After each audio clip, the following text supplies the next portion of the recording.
They whispered it first among battalions in officers' messes and guarded letters home.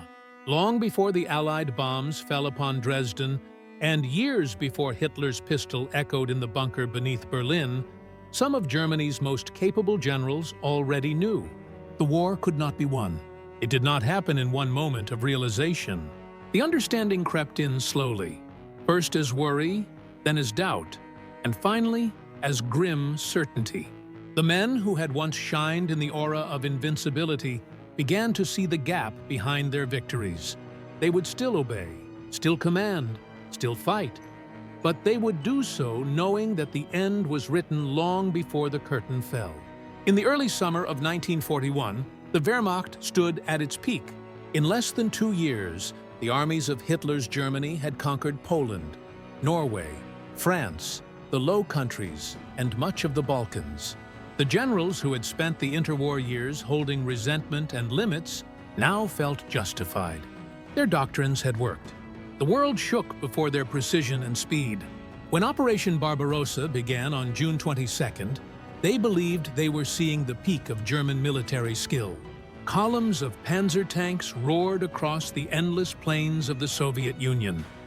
Field Marshal Fedor von Bock's Army Group Center moved hundreds of kilometers within weeks. Prisoners poured in by the hundreds of thousands. By autumn, many officers thought the war would soon end in victory. Hitler's prediction of destroying Bolshevism in a single campaign seemed possible. But under the confidence ran a quieter worry. Some officers, veterans of the First World War, saw a dangerous familiarity. The front was too wide, the logistics too weak, the supply lines too long. Heinz Guderian spearheads raced far ahead of their supply trucks.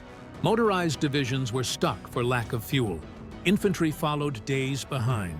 Yet Berlin demanded further advances ever deeper into Russia's vast interior.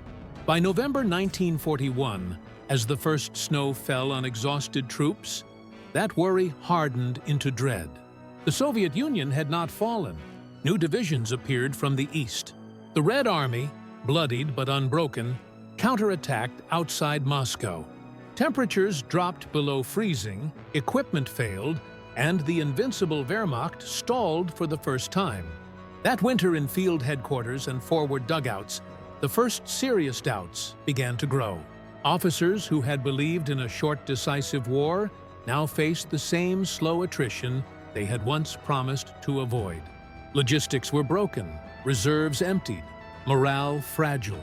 Some whispered that the war was already unwinnable. Others pushed such thoughts away. But no one who survived the winter campaign of 1941 could deny the truth. Germany was not fighting a campaign. It was stuck in a war of exhaustion against an enemy it had underestimated in every possible way. In 1942, Hitler demanded new offensives to regain momentum. The generals obeyed, but their confidence was empty. The Wehrmacht launched Case Blue, its drive toward the oil fields of the Caucasus and the Volga. The plan, bold but reckless, split the army's strength across huge distances. Field Marshal von Bock protested, warning that dividing forces between Stalingrad and the Caucasus risked disaster. Hitler ignored him.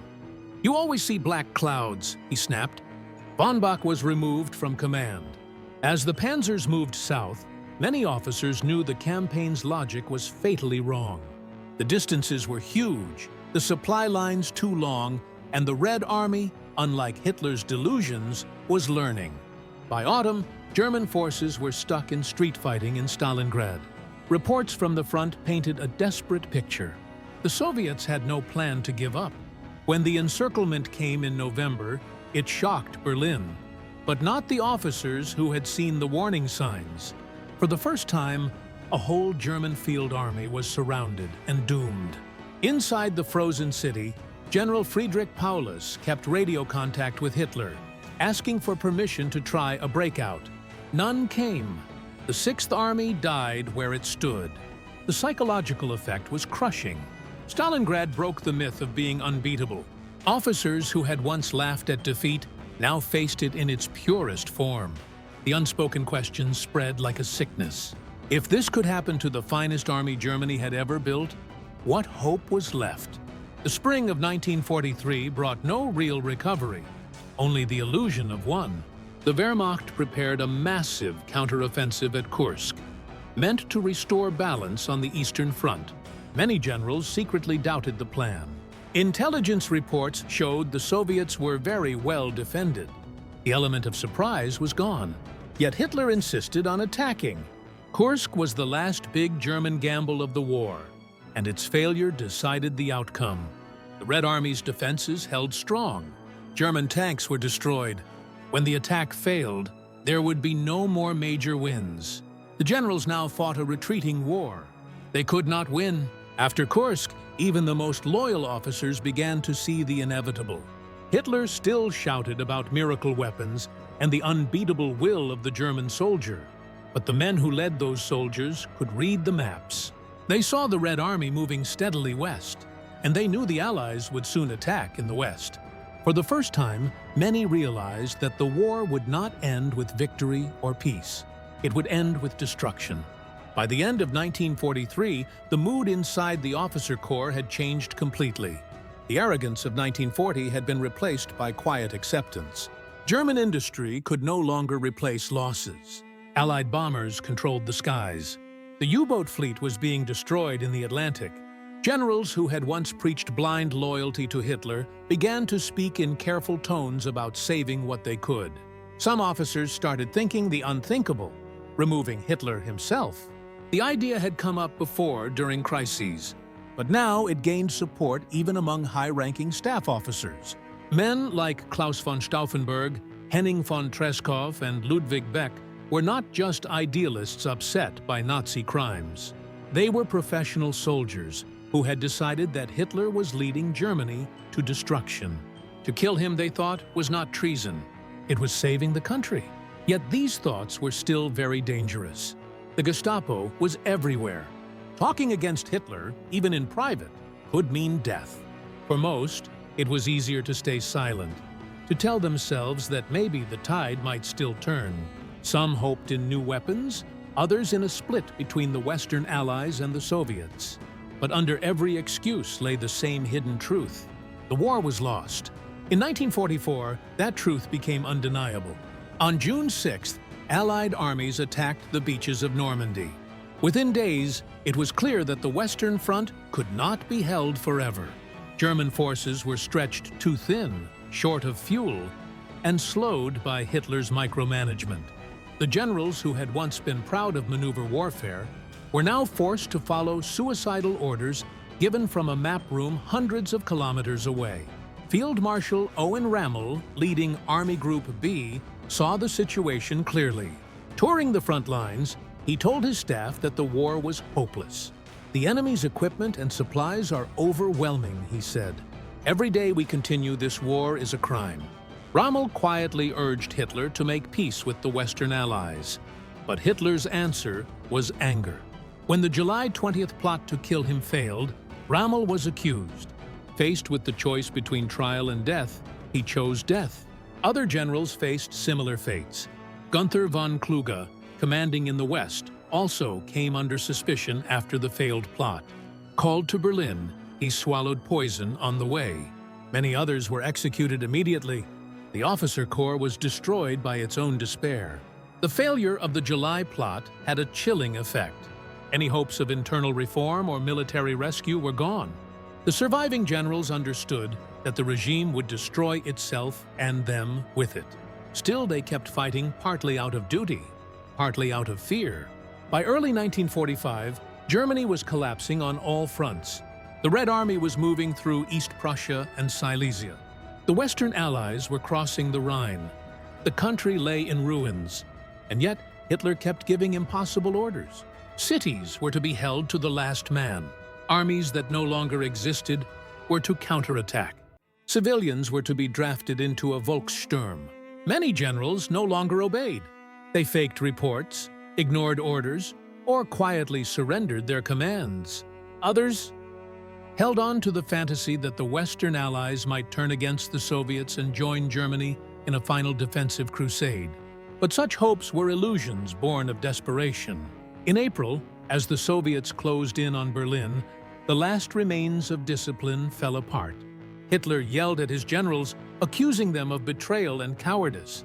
Yet even he could no longer deny what they had known for years. On April 22nd, during a meeting in the Führer bunker, he broke down completely, saying that the war was lost and that suicide was his only way out.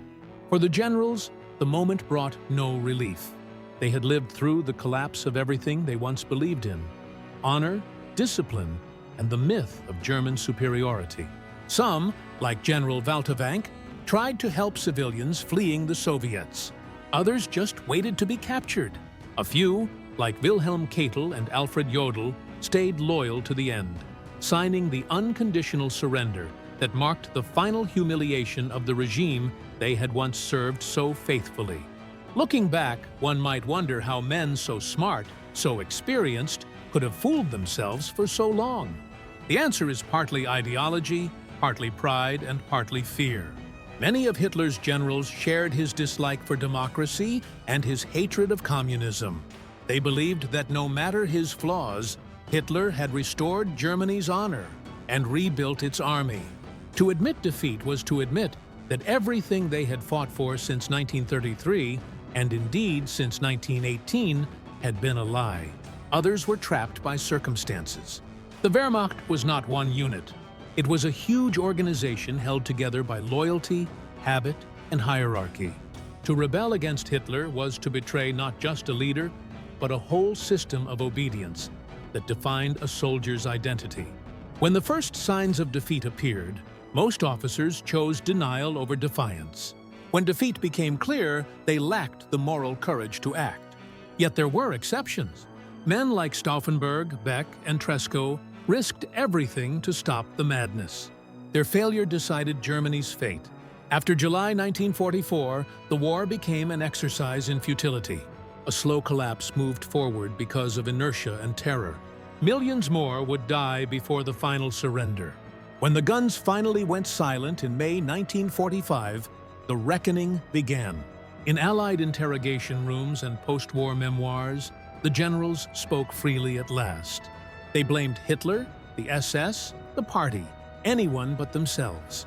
They said they had seen the disaster coming and tried to stop it. Some even showed themselves as victims of a mad dictator they could not control. There was truth in some of these claims, but also avoidance. Many of those who later said they knew it was lost had kept following orders that prolonged the killing. They had justified their part as duty.